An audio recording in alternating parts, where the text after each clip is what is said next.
Why won't TurboTax import my bank or brokerage data?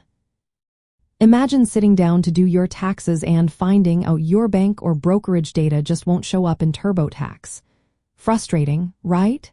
Let's figure out what might be causing this issue so you can get back on track. First, TurboTax can only import data from the current tax year. If you're trying to import from a previous year, it simply won't work. Brokers releases data for the current year only after the tax year ends, so if you're trying to import early, it might not be available yet. Next, TurboTax only imports from financial institutions that are official partners. If your bank or brokerage isn't on the list, the import feature won't work. Even if your institution is a partner, choosing the wrong division or branch can cause problems. Sometimes, the forms needed for import are not yet available. Even if you see your statements online, they might not be enabled for TurboTax import until the institution releases them officially. Another common issue is account login problems.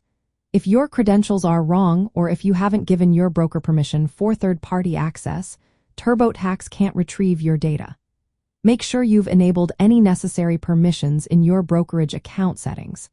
Technical issues can also interfere. Ensure your TurboTax software and your computer's operating system are fully updated. Using outdated software can cause compatibility problems. Also, disable any antivirus or VPN temporarily during import, as these can block data transfer. Using supported browsers like Chrome or Edge is recommended because some browsers may not work well with TurboTax's import feature. Network problems or unstable internet connections can also cause failures. Sometimes, brokers change how they share data or stop providing certain file formats. If your broker no longer supplies TurboTax-compatible files, you might need to download your statements manually and enter the data yourself.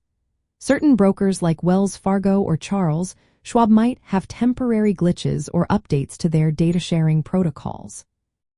If that happens, contacting your broker or trying alternative methods like downloading PDFs and manually entering info can help.